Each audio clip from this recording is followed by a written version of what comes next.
Welcome to the Beat Reporter's Inbox on MLB.com, presented by Edward Jones. I'm Mark Bowman, MLB.com reporter, joined by Sarah, who will be asking the questions. Sarah, what do we have first? Roberto asks, do the Braves re-sign Nick Markakis? Well, there's certainly going to be a desire to stay in contact with Nick Markakis, see where his market goes, given the season that he had this year. Certainly in a much different position than we anticipated at the beginning of the year.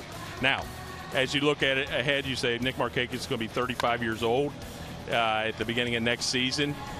You're probably going to find American League teams who will be able to comfortably give him maybe that extra year that a National League team wouldn't, just because they can count on him DH in X amount of games. That's that benefit that an American League club has that a National League club does not. But at the same time, Braves have so many multiple needs next year. Yes, they have money to spend, but you're looking at a team that's going to have to address the catching position. They'll go and get at least one catcher probably. Third base is a question. Had Austin Riley stayed healthy throughout this season, maybe they would be able to say, hey, he's our guy, we're not going to spend the money there. If they determine that they can't sign Markakis, that's another need right there to get an outfielder, because they do not necessarily have somebody. I know they went and got Adam Duvall, but I don't think they look at him as an everyday guy. More importantly, some of the money they're going to have to spend, they'll have to question, will they go and get a bullpen guy, a back-end guy, a Rodas guy? We don't even know if he's going to pitch the rest of this season. And how will his shoulder be for the rest of, let's just say for the rest of his career. So I expect them to go get a back-end guy. That's going to prompt, talk about the possibility of Craig Kimbrell coming back. That would be a big-ticket guy. And then you also have the potential that they go out and try to acquire, a controllable ace, or a frontline starter to pair there with Mike Foltynewicz and Sean Newcomb. All right, Tim has asked, will A.J. Minter be the closing moving forward? Well, going back to what we were talking about with Vizcaino, his shoulder has bothered him throughout this season. He came back from the disabled list, made 2 or 3 appearances, back on the DL. The Braves are saying he's going to start throwing again here in a couple weeks.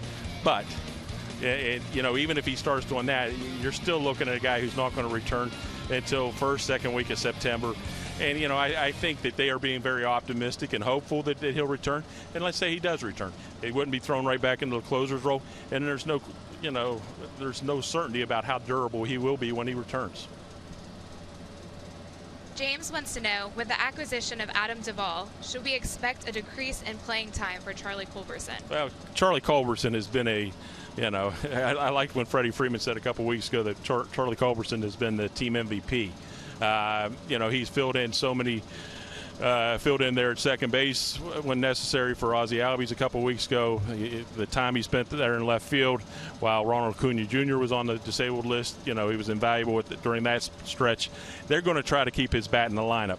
I think some of you probably read, over the last couple of weeks or days where I was talking about them possibly going out and get a right-handed third baseman. Charlie, if they start to sit Dansby Swanson against left-handers, that's been, he has struggled against southpaws all year. So maybe you don't use a strict platoon, but every once in a while you sit Dansby against some left-handers, move Camargo over to shortstop for those games. I think Charlie could still get some playing time that way. Stan asks, what can we expect from Kevin GAUSMAN? The most he's ever won in season is 11 games. Well, I think that with GAUSMAN, they have got a guy who certainly has the potential to be a middle of the rotation guy. He's not going to be that top of the rotation piece that maybe fans were looking for. But at the same time, this guy was drafted 4th overall. There's in 2012. There is some potential there. The Braves believe that their analytics, the fact that they have a better defense than the Orioles, they're one of the better defensive teams in the league this year. They think that will help.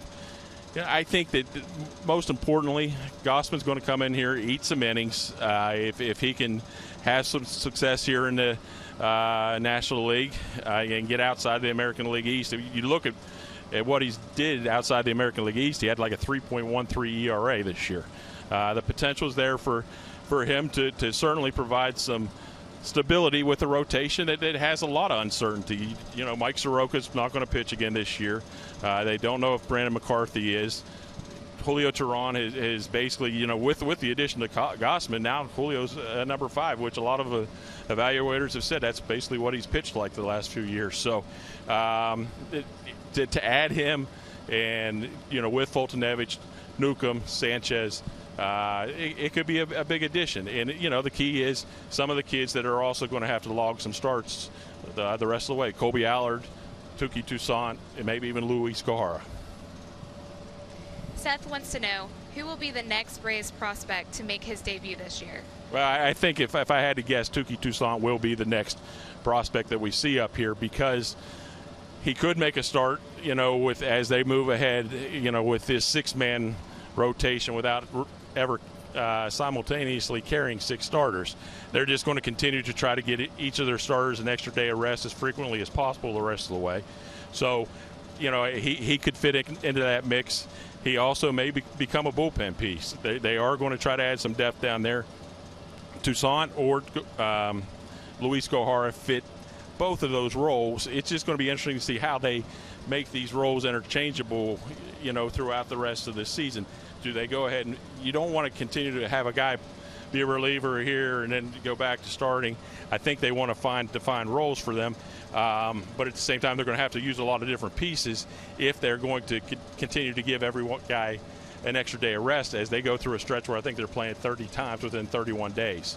So, you know, there's a chance that you see Toussaint for the doubleheader next week in D.C. He doesn't necessarily line up real well for that. I think he pitched Monday night, so then you'd be sending him to the mound with a few extra days of rest. But like I said, you know, he may not just come up here as a starter. They may just say, hey, look, we need you in that pen. We need you to add more depth to the pen. Chris asked, are you surprised no big bat at third for the Braves?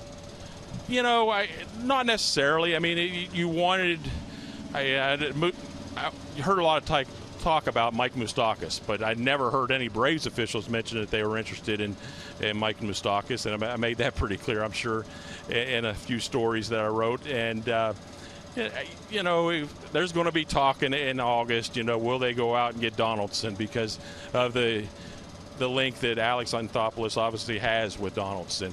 At the same time, I don't think it hurts to allow Camargo to continue to play. You want to win. You want to make your club as strong as possible. But at the same time, you know, it doesn't hurt to allow Camargo to continue to get playing time there and get a better feel for what you have in the future with him. And he's been pretty productive. George S. asked, what's the reaction been like in Atlanta with Chipper getting inducted to the Hall of Fame? Well, it was I had the good fortune of being in Cooperstown this past weekend, and you could tell I had been there for each of the previous 3 inductions involving Braves over the last 5 years, 4 to 5 years, and the energy was even greater this year. You could tell that what Chipper meant to so many fans up there. I think that it's, you know, they saw this kid grow from a boy to a man into a legend. And, you know, I think that just talking to fans up there, you know, he was always their favorite. You know, people love Tom Glavine, John Smoltz, Greg Maddux, but at the same time, you know, Chipper was that guy, that kid that everyone rolled their pant legs up when they were playing ball or wanted to be number 10. You know, I think this one probably had a much more sentimental there was much more sentimental value to this induction than some of the previous ones.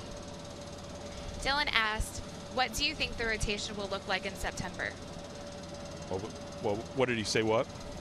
What do you think the rotation will look like in September? Well, I think moving forward, if you go ahead and look at Mike Fultonevich, Sean Newcomb, GAUSMAN, Sanchez, the big question is, does Julio Teheran do enough over the next couple of weeks to stay in that mix? You've got Max Fried, who's pitched better. I mentioned Touki Toussaint and Luis Gohara as other potential starters. So I think that the key is, what does Julio do down the stretch? Does he keep him a spot in that rotation, or do they have to go to one of the kids? Jesus asked, will Rana Acuna have a chance to win the Rookie of the Year? You know what, there are so many he'll have a chance. I mean, if he finishes these last 2 months strong, sure. I think, missing that 1 month is going to hurt him. Juan Soto has had a great season there for the Nationals. I think that what you've seen out of Acuna since he moved to the leadoff spot is an indication that he has found comfort here at the major league level with a strong push, and maybe the Braves making the postseason. Sure, he's certainly going to get votes if he continues to trend in the direction he is right now. Tyler asks, do you expect the Braves to make any moves before August 31st? Yeah, I do. It's not easy to make a move in August, but at the same time, just because it's dependent on what so many other teams need. You got teams blocking you. You have financial variables that you have to deal with. But at the same time, I think that they're going to find a way to add some depth to the bullpen or the bench, or both. I think that it's easier to find those kind of pieces. I don't expect them to, I'm not expecting that Donaldson acquisition that people may talk about, but at the same time, I would think that they are able to add maybe another left-handed bat. They haven't gotten a lot out of Ryan Flaherty off the bench, or just add another arm to that pen. Eric Bradley asks, what is your prediction for the Braves regular season record? What's my prediction for the record? Well, I think that what they have done over the last week just to add some depth to that pen is going to go a long way towards allowing them to at least get up there, compete for that 90-win mark. Whether they get there or not, I'm not sure. But at the same time, I think that it felt like they were fading last week, but just to add a few arms out there, add some depth there, know that some of the kids are going to come up and further fortify that pen and maybe the rotation. I think this is a team that maybe I don't know exactly what the number is that they're going to win, but at the same time, I think that going into that final weekend, they'll be right there with the Phillies fighting for a division title. TJ asks, will Austin Riley come up this year? And if so, does he take Camargo's position as everyday third base? I think that there's a chance you see Riley in September.